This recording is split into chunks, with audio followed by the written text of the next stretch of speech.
Banjo-Kazooie is the greatest video game ever made. This is what every game aspires to be and more. It's the definition of classic, it's timeless, charming, hilarious, controls fantastic, never overstays its visit, memorable in every sense of the word. Banjo-Kazooie is the game you take out to meet your parents. A more perfect game could never exist. Banjo-Kazooie figured out how to be a masterpiece, and every game to follow has been imitating its blueprint. If you couldn't tell, I love this game. Banjo-Kazooie is my favorite Nintendo 64 title and my third favorite game of all time. This is my most replayed game and it has been very influential for my gaming taste today. You know, half the reason I own an Xbox One was for rare replay so I could play the HD remaster of this game. Jeez, I bought a console with the HiJello collection bundled and I don't think I ever redeemed the code. I love Banjo-Kazooie so much. If the series gets a reboot or any type of spin-off in the future, I will absolutely buy whatever console it's on just so I can play it. The reason Banjo-Kazooie holds such a big space in my heart is that it was the first real game I could explore the entirety of without limitations. I've said many times before that one of my favorite things to do with pre-owned games my parents bought or rentals from the grocery store was open up past players' files where more of the game was available. And that couldn't be any more true with Banjo. My copy of the game had a completed save, which was super uncommon to see, and it allowed me to explore the world to my heart's content. And being only 6, it was a magical experience. Maybe the most immersed I've ever been in a game. And I want to share what it felt like in those moments. But I also want to explain why this game still holds up today, why it's regarded with such a legendary reputation. And to do that, I won't just be playing the Nintendo 64 version. Banjo-Kazooie's seen several releases, and I've played every single one for this video. You got the Nintendo 64 original that I grew up with, it was also brought to Switch with an HD resolution, and of course the Xbox version, which added widescreen, HD textures, and a couple big changes I'll get into later. I'll primarily be showing Switch gameplay since it's the better looking of the version I want to talk about most, so without further ado, this is the greatest video game of all time.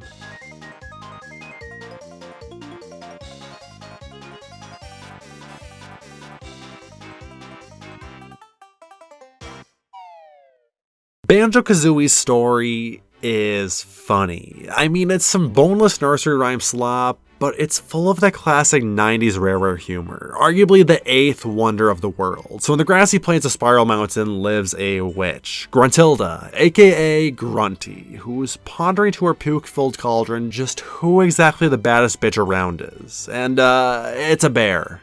A child bear. So Grunty sets off to kidnap this bear, and instead of murdering her to remove her from contention, Grunty builds a machine that transfers their beauty. And as we can see by the results, you know what? This ain't harming nobody. I say we let the witch hag max. But oh, what a tragedy, because we are the bear's brother. So it's our job to find the witch and slap her ass or something. So this is Banjo the bear. He wears a backpack and shorts, and inside the bag is a bird named Kazooie. And I fucking love this dude. I mean, Kazooie's the star of the show with her sharp tongue and blunt demeanor. 90% of the game, Banjo doesn't even talk. Every dialogue exchange is Kazooie insulting people to their face, and I can never get tired of reading this. And good news too, they're just as fun to control. Banjo-Kazooie take full advantage of their animal roles, and the result is one of gaming's most creative movesets. And again, I mean Kazooie's the star of the show. Every video game character should come equipped with a bird because Kazooie's utility is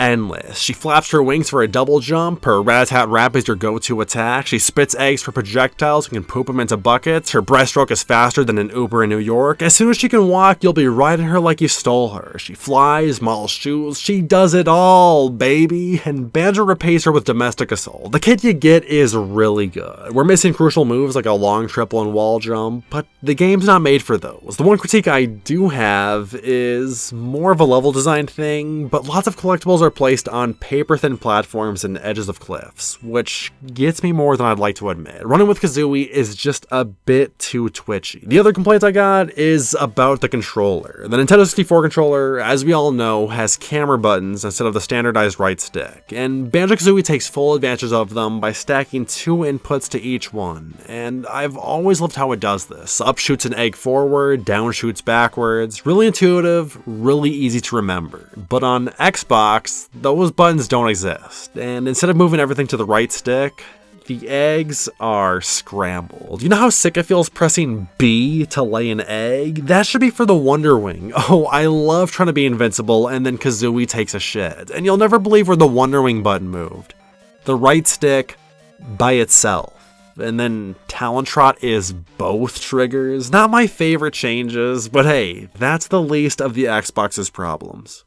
So what do you do in Banjo-Kazooie? This is a collect-a-thon, a game made for hoarders. You pick something up, a number on screen increases, and your dopamine levels burst. Jesus, no wonder YouTubers love this game. There's not much more to it. Collecting things in levels allows you to access more levels, so you can collect more things to unlock more levels. And the most common item in this journey is the humble 8th node. Every map has 100 of these, and they're pretty easy to find, usually being clumped in groups with little in the way to keep you from grabbing them. Their purpose is to gatekeep players from skipping levels and rushing ahead to the end of the game. Find enough notes, and you can proceed. And I'd argue this is single-handedly the most controversial thing about Banjo-Kazooie. Due to the Nintendo 64's lack of memory, any notes collected reset when you die or leave a level. If you found 59 and ran out of health, you have to find them all over again, which transforms the experience. With death having such grave consequences, you'll need to play more conservatively, taking fewer risks, being more aware of your surroundings, and memorizing the map. It allows you to smell the roses and appreciate the level design and combat. But of course, there's the obvious drawback, the loss of time spent initially collecting notes. The more notes you found, the more devastating the death. Or if there's a couple notes left and you're out of time to play, what do? Leave the console on overnight?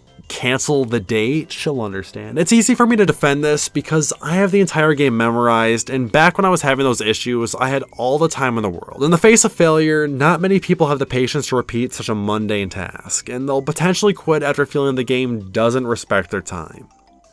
So perhaps I'll enjoy the Xbox version. When Banjo-Kazooie released on Xbox, notes were altered to permanently save. And I think this alone makes it the worst version of the game. Collecting 100 notes is meant to be an accomplishment. That feeling of finally breaking my record and gathering every one was such a satisfying feat in my early days of gaming. And when there's no consequences for failing, it removes the struggle and emotions that come with it. Collecting 100 notes becomes a formality, a box to be checked. Sure, there's still the trial of finding them all, and that can be a fun challenge for new and old players, but rewarding people for sucking ass is where I cross the line.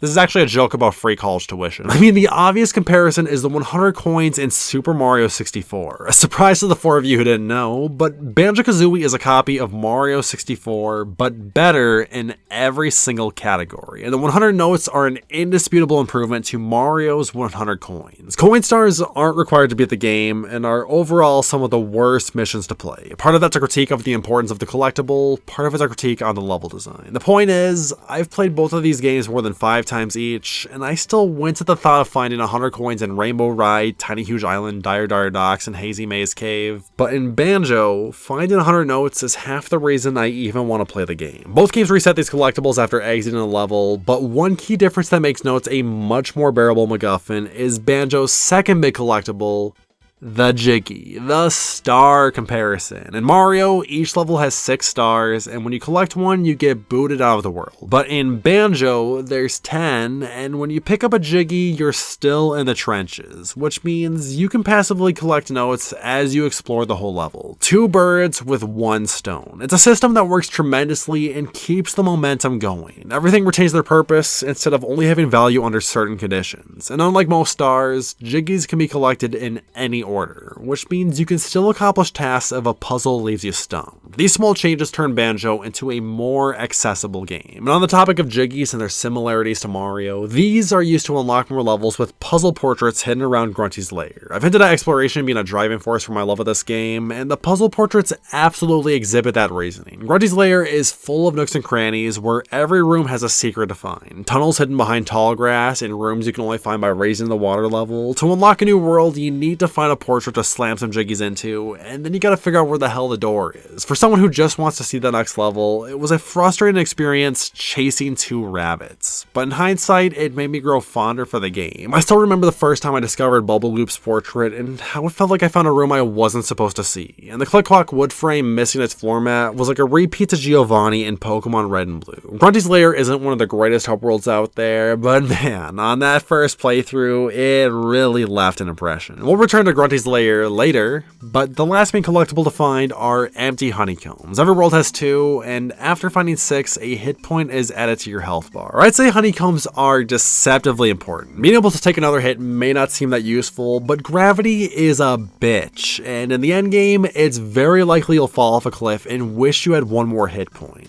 And the ground ain't that safe either. The floor is lava, piranha water, cold water, sand eels, and thorns. If there's ever a time you're limpet to your death, it was probably because you decided to damage sponge terrain. So if you want to avoid turning into a mantelpiece, fill up a carton of hexagons. And good luck too, because honeycombs are the hardest things to find, often being placed in areas you would never consider searching. In the first level, there's this totem pole you have to knock out by shooting eggs into its mouth, and the heads over at Rareware decide to put a honeycomb inside the totem pole. So the only way you can grab it is to stop the objective as you're about to finish it, jump on the totem, and then do a backflip. They do not want you to find this shit, and that's why I love them. You know, the honeycomb might be responsible for my adoration of the collectathon, because the dopamine rush from finding one of these things is greater than being called cute as a man. There's a billion more collectibles to find, and I'll get into them all as they're relevant, but those are the big 3.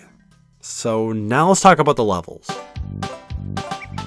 Kicking things off with a tutorial, Spiral Mountain is simultaneously the most iconic and forgettable map in the game. There are no notes or jiggies, but it's got 6 empty honeycombs to find. And to access those, you gotta meet Bottles the Mole. One thing Banjo-Kazooie is amazing at is introducing side characters who hardly leave an impact but are impossible to forget. And Bottles is a prime example. Hanging around the mountain to teach us new moves, this game wouldn't be the same without him. And I love the method to upgrade your arsenal. Instead of leveling up experience or spending notes to learn attacks, Bottles is hidden on most levels, and by finding him, you unlock a new ability. It's a great incentive to keep playing the game, because while there are so many collectibles to find, their values are pennies and dimes compared to a move with instant gratification. In every other collectible, you'd be okay with missing on your first visit, but with Bottles in the fray, it would be rude not to dap him up. Spiral Mountain also introduces enemies. In my Mario 64 review, I mentioned that seeing Abu was the single most frightening experience of my life, and Banjo-Kazooie tops it, and for whatever psychotic reason, it never stopped me from coming back for more. I was one of those kids who was scared of playing games with enemies in them, especially if they're deranged and slightly British looking. If Banjo got hurt, it was like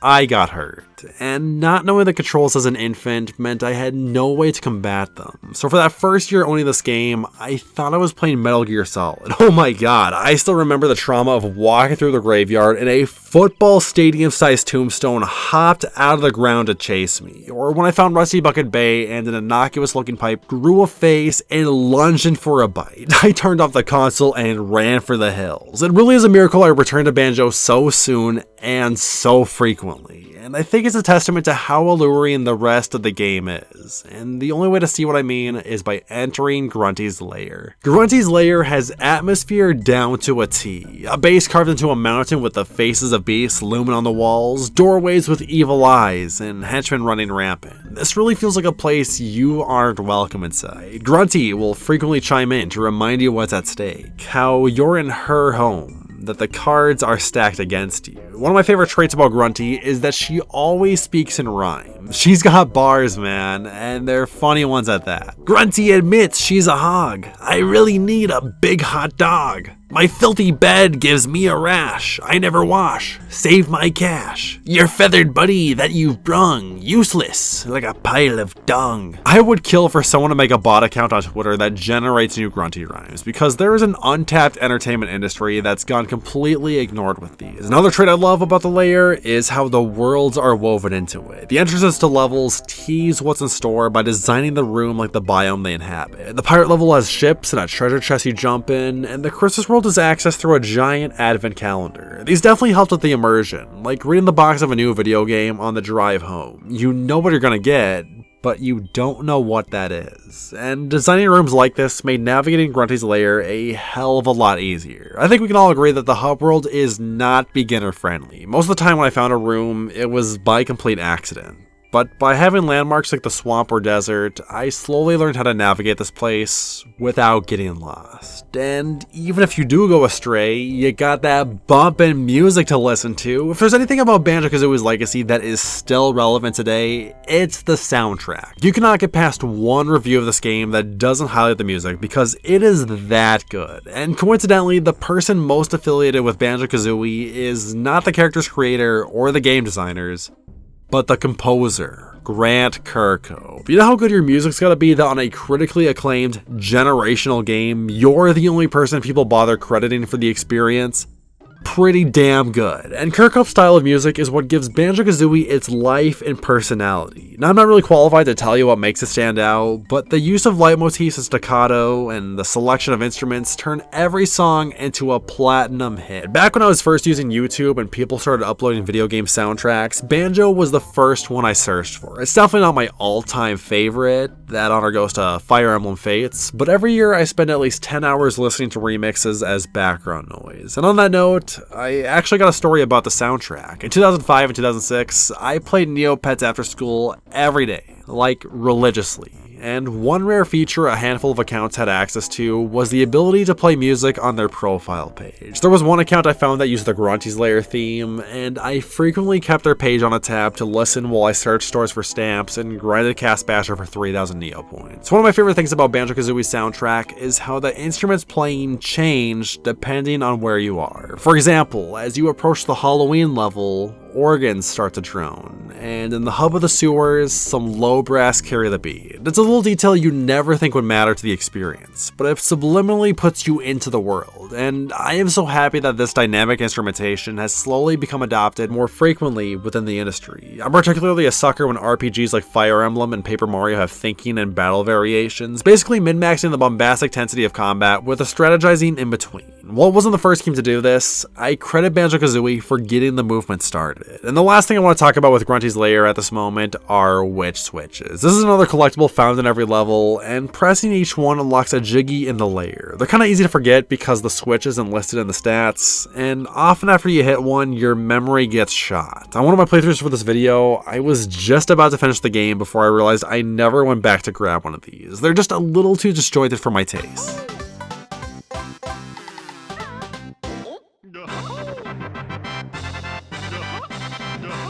Mumbo's Mountain is our first world, and as such, it is incredibly easy. It's here to settle you in and prep you for the rest of the game, starting with the entrance pad, which I think is a very important and extremely underdiscussed feature of the game. Compared to Mario, you spawn into a level and are free to roam on your own, but in Banjo, you physically enter the level, and when you want to leave, you have to come back. Yeah, I know we've all walked into a Walmart and found our way home. Maybe we forgot where the car was parked, but eventually we figured it out. Banjo-Kazooie was my training for that moment. As a kid, it's very intimidating pioneering the wild and committing landmarks to memory. With the spawn pad present, I was afraid of getting too far away because my worst fear in the world was losing the goddamn car. So for me, the entrance was a crucial set piece that established my ability to remember the layout of maps. Mumbo's Mountain hands out collectibles like parents put an iPad in front of their kids. You get rewarded by existing, and that's not a problem because this is what will get you addicted to the game. Like, you'll effortlessly pick up 80 notes in the blink of an eye and feel like a millionaire. And there's a lot of Jiggies in the wild waiting to be plucked. Some of them require a little effort. This is one of the few worlds with a boss fight, but the toughest Jiggy here and in every level is earned by finding all 5 Jinjos. Jinjos are little guys hidden around each map, making them an equivalent to Mario's red coins. But a key difference is that they screech Rolayan tongues at 90 decibels when you get too close, which means you'll need to keep your volume up to hear their beautiful songs. Until I started writing the script, I didn't realize how much I like auditory gubbins. They're not a common trope for the obvious accessibility reasons, but I enjoy the madness of playing hot or cold with Jinjos and the green stars in Mario Galaxy 2. If you want a collectathon recommendation that goes full force with proximity audio, Toy Story 2 might be right up your alley. And we got one more collectible in Mumbo's Mountain. The Ecum Bokum. These silver skulls are called Mumbo tokens, and they're a currency that can be traded to the map's local shaman, Pussy Slayer, and overall stand-up guy, Mumbo Jumbo. Mumbo is awesome because he introduces my favorite part of the game.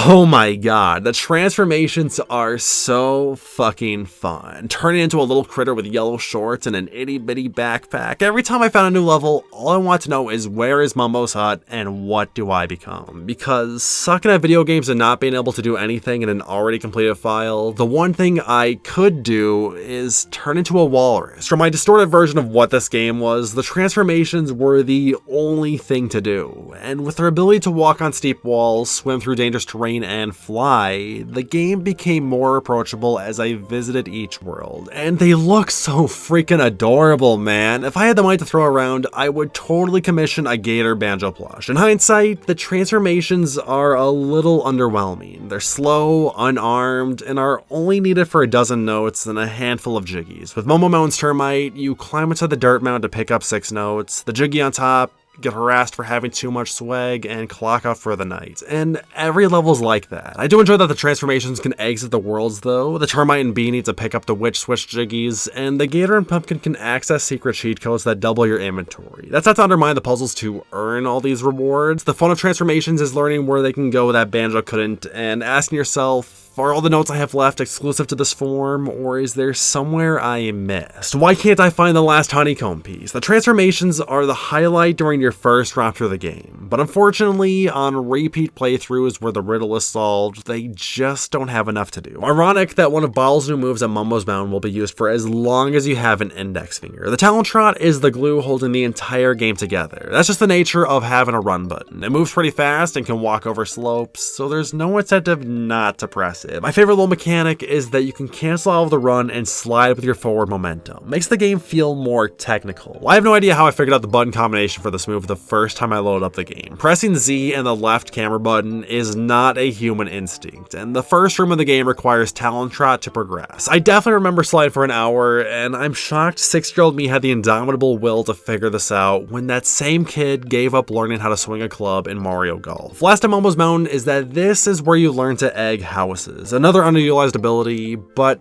I'm fine with that because the economy is trash. As I said before, eggs are a projectile that can be shot forward and they'll bounce when dropped from the rear. In combat, they suck because enemies die in one hit, but not by eggs, so there is no reason to use them. Lots of puzzles will need them though, so they're still important to stock up. And that covers Mumbo's Mountain. You can breeze through this place in 15 minutes. Speedrunners can 100% it quicker than I've been talking about the level. Like I said, its purpose is to ease you in and get you invested. And that's what it excels at. Treasure Trove Cove is arguably the best map in the game from a design standpoint. The geometry of the level varies a lot in its shapes and elevation, and it serves as a skill check boot camp that goes easy on the punishment. So what's most interesting is that this is a water level that doesn't want you to swim. You see, they drowned this Jinjo right next to spawn, so your obvious reaction is to dive in and save him. Oh my god, there's a star!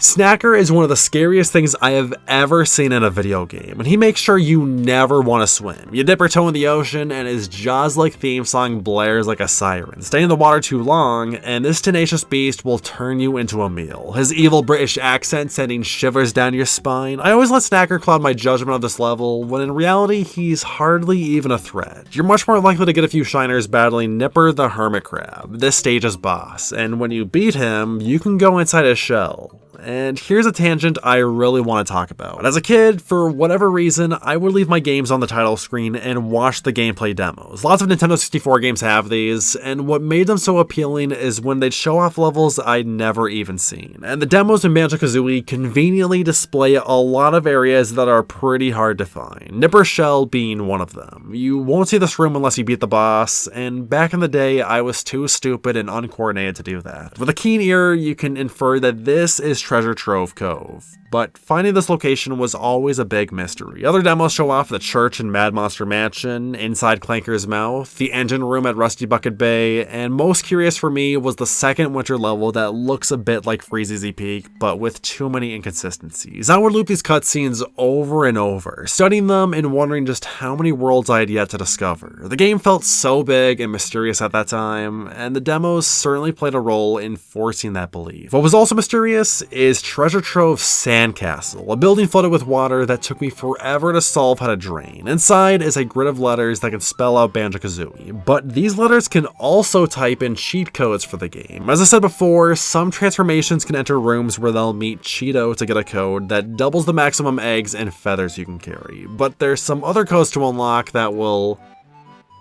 give you an inflation fetish. Cheat codes are a weird relic of the past that went away for no reason. I mean, I barely used them, but it's weird how we went from an era where lots of games had cheat codes programmed into them, and cheating devices like Game Sharks and Action Replays being available at stores, to none of that really existing anymore. We used to be a society. The good news is that Treasure Trove's new abilities are so good, they'll make you forget about that. The jump pad lets you do a massive leap for mankind. The ability honestly sucks, and I speculate it was a last-second addition because oopsie the devs made some structures too tall, but the real prize is the gift of flight. Flying in video games is always a touchy subject. If handled incorrectly, it can break the entire game or simply not be fun, and Banjo tackles it tremendously. Moving is slow and easy to steer, and you're limited to the action with flight pads and red feathers, so the game has a lot of agency over where and when you can soar. Obviously, everyone's first instinct is to see how high they can fly, and the game rewards that curiosity by placing part of the map up there. This whole level feels like it was designed with intention, like everything was strategically placed to make you react a certain way without ever flat out explaining what you need to do. It's game design at its finest.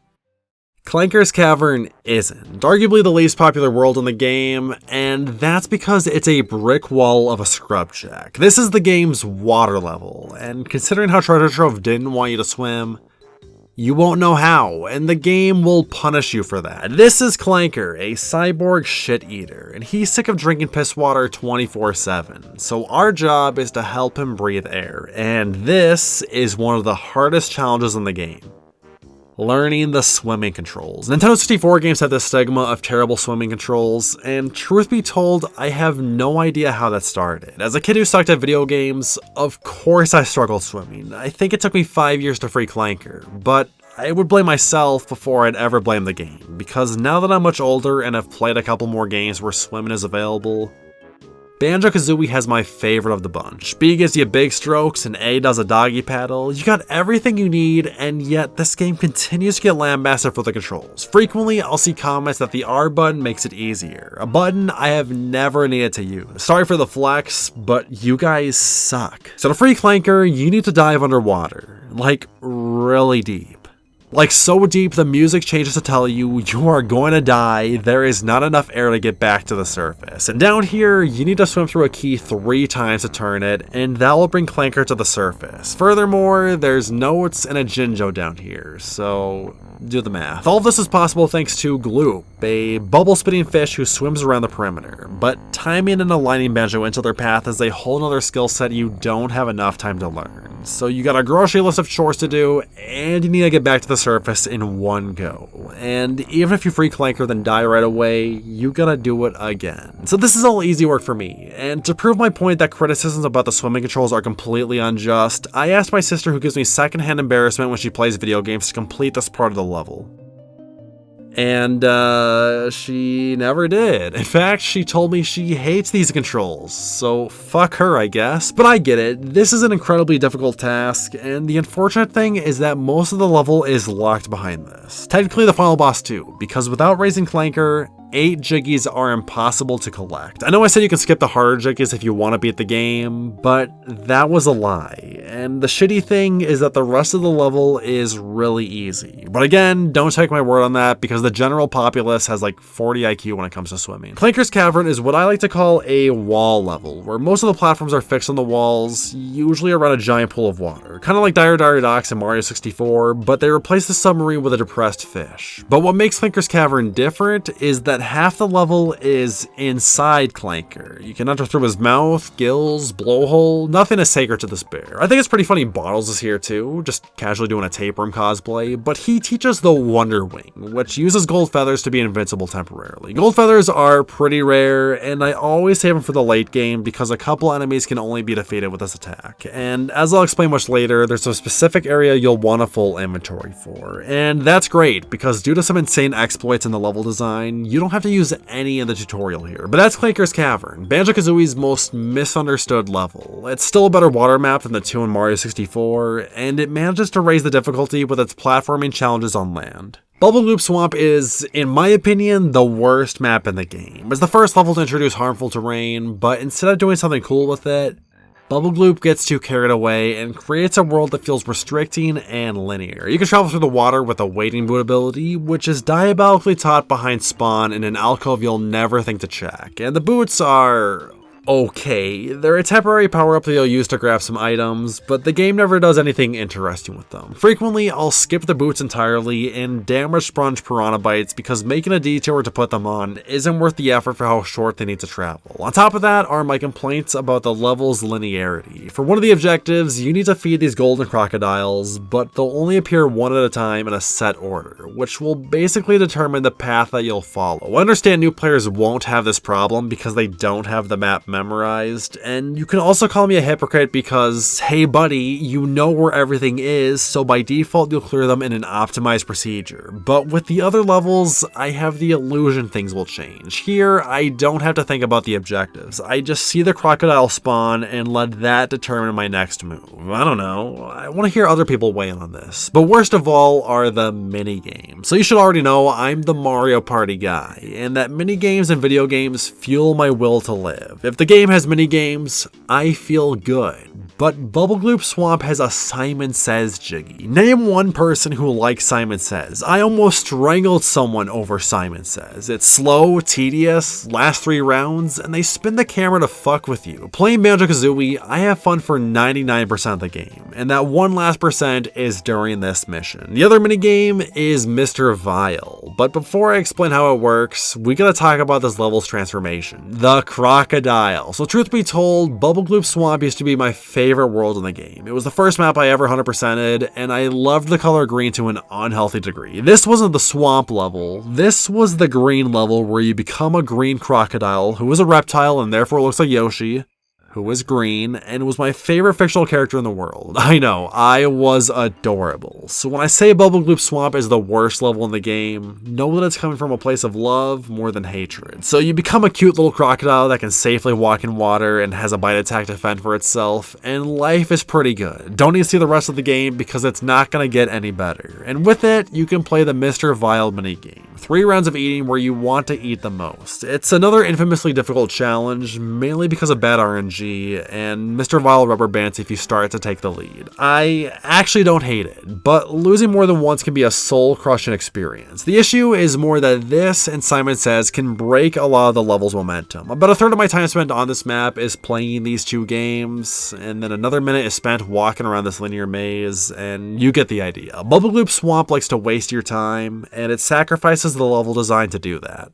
Freezeezy Peak. Oh, Freezeezy Peak, the greatest level in the game? You ever like something because it gives off good vibes? That's this world. A Christmas-themed wonderland that checks every box. A Christmas tree, presents, snowmen, sled racing, and jingle bells. As you play this level, you'll be grinning ear to ear. Freezeezy Peak is like a break from the chaos, but it still leaves a challenge that the earlier maps couldn't. The snowman enemies will make or break your experience, ferociously pelting snowballs with an unlimited supply of ammo. They have the range of a sniper and their accuracy is perfect. Makes it feel like Tom Brady is manhunting you. And the only way to beat them is with the new beak bomb attack, which is very hard to aim. I usually handle them pretty early on, and once they're all defeated, you can peacefully enjoy the splendor, like decorating a Christmas tree. In one of the game's most intricate jiggies, you'll be adding lights to a tree and then turning yourself into a star. And in another, you'll be picking up presents to gift to a few sad children. I've always loved climbing the giant snowman in the center. Walking up its scarf still leaves a really magical feeling. And then this map gets better by having the walrus transformation, who can swim through icy water,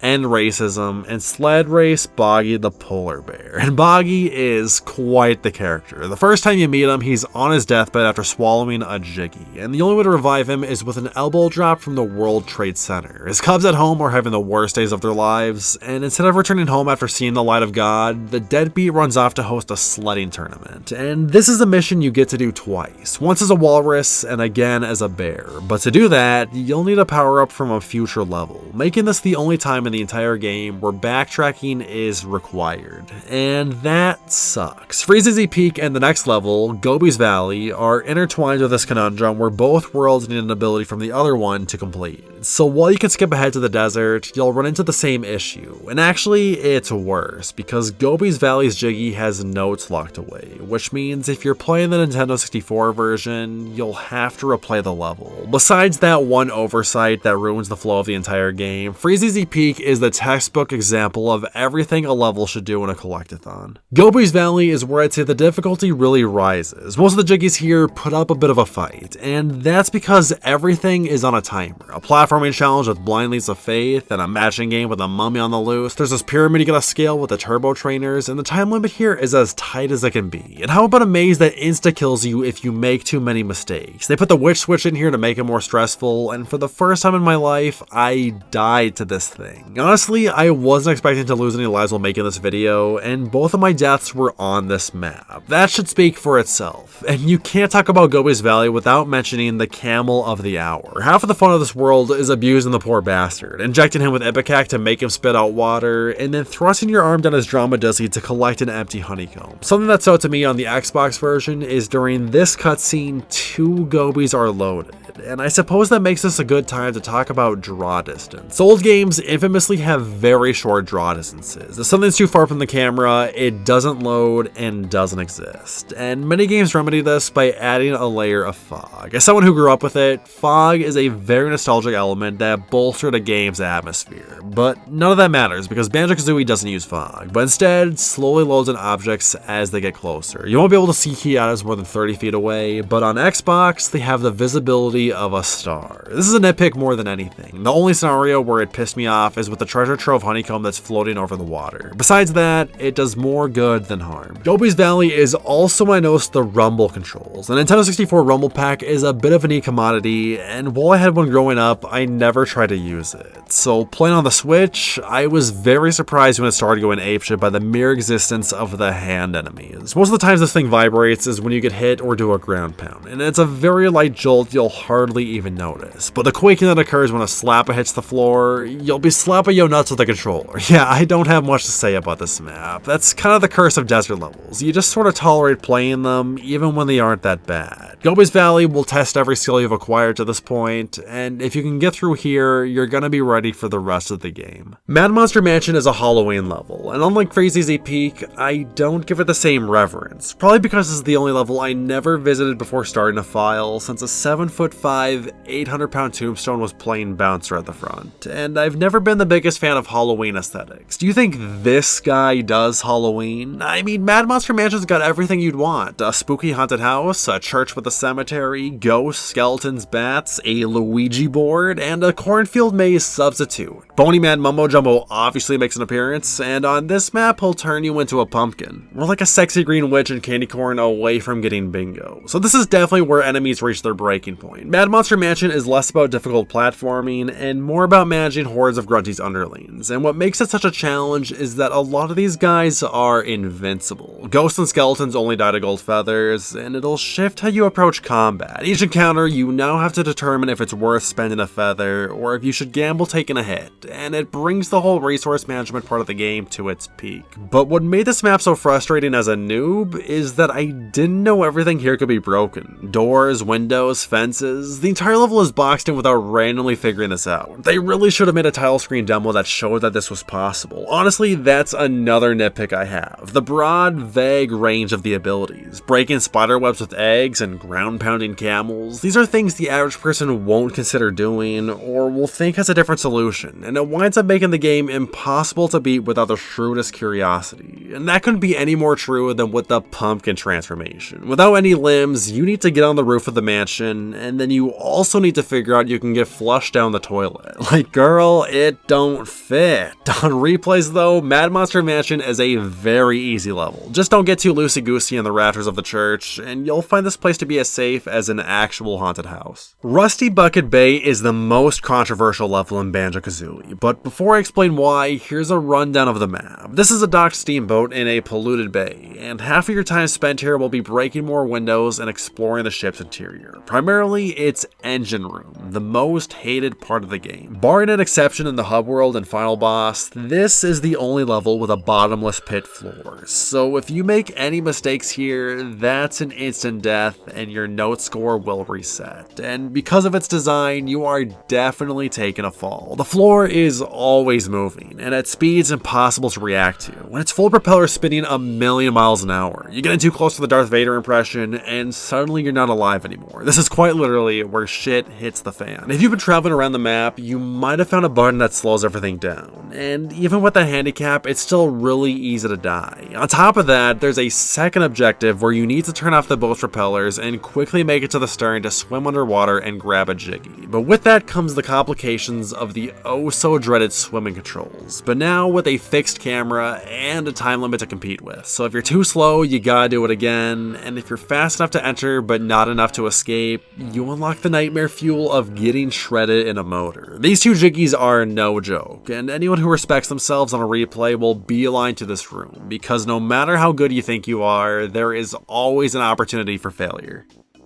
Unless you just cheat. Besides that, Rusty Bucket Bay is a pretty chill map. The ocean is contaminated so much you'll lose air just by treading water, and while you're swimming, you'll be breathing double air. Snacker makes his return, sentient boxes of TNT will chase you on the spot, and who doesn't like bathing in radioactive waste? I hope you were saving your eggs, because this is the level to use them. Boss Boombox will whoop you if you don't stay out of his range, and the perimeter is full of toll booths that cost eggs to open bridges. One of my personal favorite parts of the game is doing this double jump somersault ground pound maneuver to skip the most expensive one, and I can't not talk about the memory puzzle. I take a bit of pride having this one memorized. Between my first and second playthroughs was a couple of years, and I was very surprised I still remembered 312111 like it's my social security number. It's a shame that the engine room has tainted this world's reputation, because the level reinforces the value of combing the map thoroughly and leaving no stone unturned. There are a lot of hidden rooms to visit and keep track of, making Rusty Bucket Bay remain a challenge for me today. Click Clock Wood is the final world and the hardest in the game. Every time I replay Banjo-Kazooie, this is the one I dread, because this level is long, large, and a pain in the ass. What makes Click Clock Wood such a challenge is that this is a world you technically have to navigate 4 times, because the map has 4 different versions, one for each season, and without knowing where everything is, it's easy to skip some collectibles. I think my first time ever completing this level took a little under 2 hours, and that's ignoring the deaths that restart your progress. Click Clock Wood is a tree, and as you'd imagine, it's really easy to fall and snap your neck. So the later into the level you are, the more nerve-wracking it gets. Thankfully, after each season, the tree gets easier to climb, and that'll set us up to talk about the gimmick. Seasons are a really cool concept that deserve its own game, and the attention to detail the developers included give it a coating of atmosphere the other levels lack. Leaf platforms grow from the spring rain showers, and after fall they'll succumb to obsidian. The lake dries up from the summer heat, snow in the winter creates hills to walk on, enemies grow as they age throughout the year, and the clothes they wear reflect the changing temperatures. Walking around this level is like playing Spot the Difference, because every version of the map is full of these dissimilarities, and that's kind of your objective, because actions you complete in spring will affect what happens in summer and fall. You break this rock or suplex Gobi, and later in the year you can revisit those areas to get yourself a jiggy. So you gotta be really observant, because missing the window to complete an objective will prevent you from getting them when you're supposed to.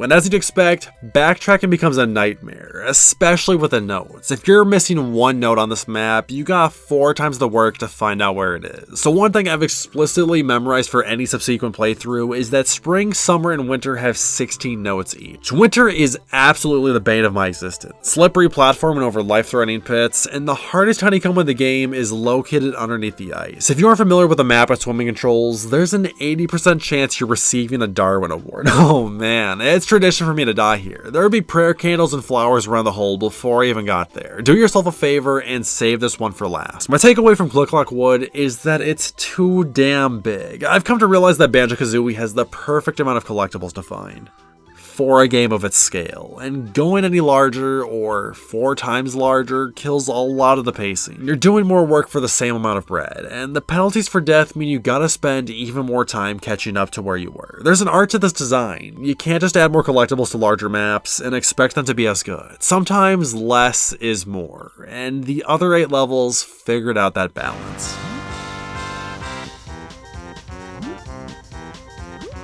So with every level completed, all that's left to do is defeat Grunty and save our sister Tootie. But there's one last challenge to face, Grunty's Furnace Fun. One of my favorite parts of the game. So huge disclaimer, but I love game shows. I practically grew up on them, watching The Price is Right, Family Feud, Match Game Whammy, Chain Reaction, and anything Nickelodeon aired in the 90s. Staying at my grandma's house, there was always a TV with a game show network on. So when I found out the ending of Banjo-Kazooie was a trivia competition, I was super freaking excited. And the types of questions asked cover the most obscure topics across the entire game. What sound effect plays when this item is touched? Where in the world can this texture be found? What does Grunty hide underneath her dress? You better have gotten that upskirt because nothing is off the table. Characters always tell you their names, so you'll have to remember them all, and questions about their voices can also show up too. One thing about Banjo-Kazooie that's always been a divisive topic is its garbled gibberish voice acting. All dialogue is read by stitching together 5 different sound effects, and a lot of characters intentionally make very annoying sounds. Legend has it, Banjo's voice was performed by shoving a sock down some bloke's throat. Do that on your own time. You disgust me. Personally, I love these types of voices. They turn iconic characters like Bottles, Mumbo, and the Golden Treasure Trove Cove into the total package. Do you really want to hear someone speak perfect English with a sock down their throat?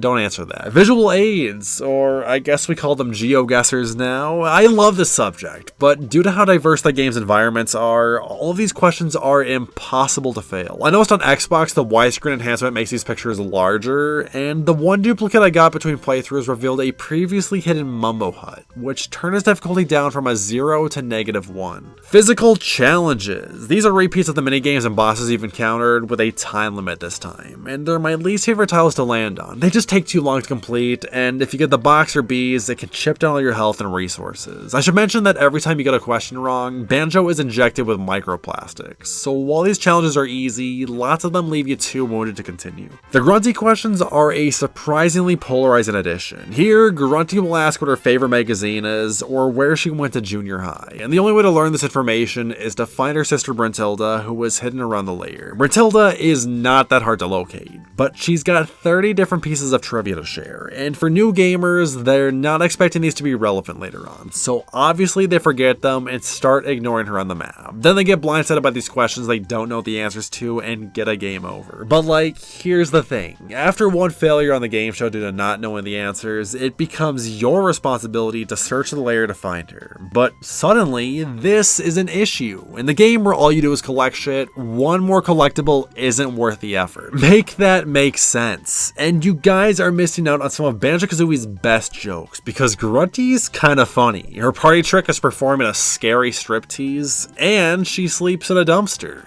Dirty bitch. You know this game is dated because it reprimands Grunty for having a boyfriend and eating girl dinners. I can relate to Grunty because my sister is also my biggest hater. But yeah, fun fact, every file, these answers are randomized, so you can't cheat yourself to a win. However, someone was so lazy, they created an algorithm that can predict all 30 with a few points of data. Next are the skull tiles. I randomly select a question from all the different categories, and if you guess wrong, you die. Yep, it's that kind of game show, and it brings the entire experience together. This mode is challenging as it is, but if you're too good at the game, this is here to remind you who's in charge. There's Joker tiles that also ask the same range of questions, and if answered correctly, they'll let you skip any 2 squares on the board. Smart people save them for the skull tiles, or maybe even a Grunty question, but I like to keep these for the mini games, because I bother searching for Gruntilda, and I don't want to brag, but my memory is pretty dope. Overall, Grunty's Furnace Fun is a fantastic trivia game, and I wouldn't mind seeing something like this appear in every other video game for the rest of eternity. And with that cleared, we could finally battle Grunty, and this is one of the greatest final bosses ever made. All throughout the adventure, Grunty's been talking a big game over her intercom system, and surprisingly, she actually brings the heat. If you didn't find 98 Jiggies to get the double health upgrade, you are in for quite the challenge. This is the wrath of a woman who wants to be the sexiest thing alive. Grunty's fight is one of endurance and risk-taking. 4 long phases against an onslaught of projectiles. You stay still for a second, and you're gonna take a hit. I particularly like the mandatory use of eggs and feathers, seamlessly incorporating collecting into the battle. You can come in fully stocked and still run out of ammo because the stressful environment will cause you to get antsy. Like on the second phase, you need to stand on the Castle Merlins to attack, but you'll constantly have to jump off to avoid getting hit. And if you get out of rhythm, you'll probably start to blitz. The third phase takes to the skies, and if you're not good at aiming the beak bomb, Kazooie's going ball. At some point, maybe 20 times, you're gonna aim 1 degree too low, which will cause the bear and bird to ragdoll to their deaths. After those 2 phases, you'll be anxious, annoyed, and at your wit's end. But Grunty, she's in her prime. Invincible, quicker, faster, stronger. From a closer range, you gotta keep up the dodging while running to each corner to shoot eggs into statues, and frequently she'll cast spells that home in, and the only options available are to take the hit or use a gold feather. So the battle is essentially on a countdown as you manage your time and resources. On my first playthrough, this phase was so stressful. The window to attack is tiny, and leaving yourself exposed for a hair too long will instantly punish your recklessness. Grunty basically challenges you to damage sponge if you want to land a hit, and that's a terrifying decision for someone who's never made it this far before. That's the mark of a good final boss, one that preys on your emotions by its sheer difficulty, forcing you to get uncomfortable if you want to beat the game, utilizing a lot of the attacks that you've learned and requiring a careful management of your resources. There's a lot of games that try to do it all and wind up feeling too tedious, but Banjo-Kazooie perfected all these elements to make for an amazing final boss.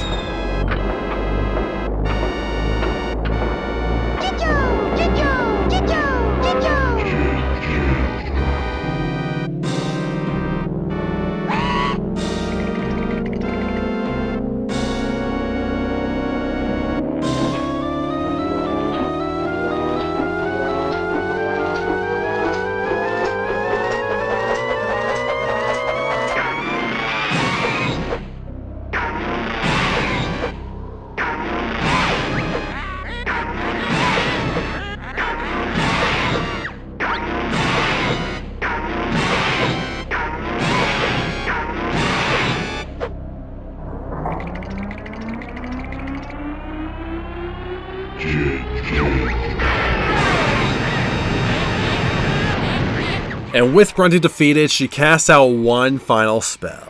And it misses. But apparently this was going to be a post-game quest. Banjo gets hit and turns into a frog, and then we'd play as Tootie to come through each world to find the remaining Mumbo tokens. I always thought it was a neat concept, but this one token in Gobi's Valley would softlock the game if you missed it before draining the pyramids. So I've always thought this would have been a bad idea instead of, expecting the devs to also recognize that flaw and put it somewhere else. And since we're talking about beta content in Banjo, this game notoriously had a really troubled development. Instead of being a platformer on the Nintendo 64 featuring animals, this game originally started as an isometric Zelda like on the Super Nintendo, called Doki Doki Panic. It's seemingly inspired by Rareware's games on the ZX Spectrum, so it would have been cool to see this updated version with a decade of experience under the studio's belt. Banjo was originally a side character in the adventure before randomly getting Steve Urkel into the leading role, and Kazooie was just a magical backpack with legs and wings until it made sense to give it a government-issued identification number. Honestly, Project Dream looks like it would suck, but because it's so pertinent to Banjo-Kazooie's existence, I would absolutely kill for Edson fan service in a future game. And speaking of future games, Rareware had a whole empire planned for this brand. Upon being the game with 100% completion, the sequel to Banjo is teased, and furthermore, new goodies become available to collect. Except they aren't programmed into the game. Stop and swab, one of gaming's most famous lost media. The Nintendo 64 has a feature where if you rip out the cartridge while the power is on like a fucking sociopath, the console will store some data for 10 seconds. And Rareware, being the ambitious company that they are, recognized potential exploits to use in games. Essentially, the stop and swap post-game items can be transferred from Banjo-Kazooie to its sequel, rewarding players for completing the game and having brand loyalty. All you'd have to do is collect the things, remove game 1, put in game 2, and pray you didn't corrupt your file. But during this game's development, new models of the Nintendo 64 cut that 10-second window to 1. so the idea was retired last second. And if we could just talk about the logistics of Stop and Swap, the Nintendo 64 is complete dog shit at getting games to power on. Dude, I've had days where my cartridges won't read, and I'm bent over my Nintendo 64 blowing into that hole for 10 minutes straight like the fucking freak I am, and my game still won't play. Like, can anyone relate with me on this? I have a Super Nintendo that works 100% of the time, but the console that came later and uses more advanced technology can't be bothered. Getting Stop and Swap to work sounds like a miracle. And also, why can't they use the Nintendo 64 memory card? The GameCube can read files for other games like in Super Smash Bros, but this wasn't an option? I don't know, it just doesn't make any sense. But the result is that these eggs in Ice Key are impossible to access, unless you play Banjo on the Xbox. With the HD releases of Banjo-Kazooie and Tooie, and the brand new sequel, Banjo-Kazooie Nuts and Bolts, Stop and Swap was brought back from the dead. All you need is a save of Tooie, and the goodies can finally be collected. What they do, I don't know. So I guess that means I'll have to make some videos about those games. But it's cool to see this cancelled idea get fleshed out when the opportunity presented itself. And with that, Banjo-Kazooie is completed. But there's still a lot more to say. I love this game, and the legacy it's had on my life will last until I die. Banjo is the reason 3D platformers are my favorite genre. It's why I almost exclusively listen to video game music, and a lot of the YouTubers I watch and am inspired by are because I fell in love with this game. I just want you guys to know that for lore reasons, I was born premature by a month just so I could be alive when Banjo-Kazooie released. And how could I forget to mention that this game is why I love speedrunning, and conversely, speedrunning has made me love it even more. One of my favorite features is this timer that tells you how long you spent playing each level. I've always had this obsession with my stats, as it were, and there's nothing more fun than completing a world and seeing how long it took compared to the other levels that I've beat. God, I love knowing how big of a loser I am. And when Banjo-Kazooie moved to Xbox, the game got access to online leaderboards, which means you can see how long it took to clear levels and the game against the fastest in the world. Normally, I don't care about that kind of stuff, but whoopsie, I played this game 3 times in a row the week I got Rare Replay to optimize my splits. While making this video, I got the itch to do a 4th playthrough as a speedrun, and while I didn't film it, I damn near broke all my records. Ignore Freezeezy Peak, I said my memory's dope. On occasion, I've debated becoming a sweaty degenerate gamer and doing a playthrough of levels where I don't collect any Mumbo tokens to save a few seconds. I haven't let the demons win yet. And oh yeah, when Super Mario Maker 2 came out, I turned Banjo into a side-scroller. I'll just drop the codes here for the 3 of you that care, and I completely forgot I started this project on Mario Maker 1. So to the guy who modded his Wii U to play games online and is still watching the video, this is for you. And I guess I should give the definitive comparison between every version of the game. On a surface level, the Xbox version is better for having HD graphics, and depending on who you ask, it fixed notes from resetting, as well as including the post-game stop and swap quests that makes it the most complete version of the game. But the drawback is that Banjo-Kazooie wasn't designed for an Xbox controller, and doing certain inputs may be frustrating, but easy to adapt to. The Nintendo 64 version, on the other hand, has the better controls and offers the more authentic experience. But the problem is that the game looks like this. The Switch Online version improves the graphics, but once again, those pesky controls come into play, and now without any compromises. I'm fortunate enough to have the Nintendo 64 Switch controller, but without it, and instead using the Joy-Cons or a Pro controller, this quickly turns itself into the worst version of the game, because stacking so many inputs on the right stick makes doing anything without jostling the camera a nightmare. And you get the fun bonus of muscle memory being a bitch, because the jump and attack buttons are in completely different locations. For my money, the best version is on Nintendo Switch Online with the Nintendo 64 controller that sells out the second it's listed. But for the budget gamer, I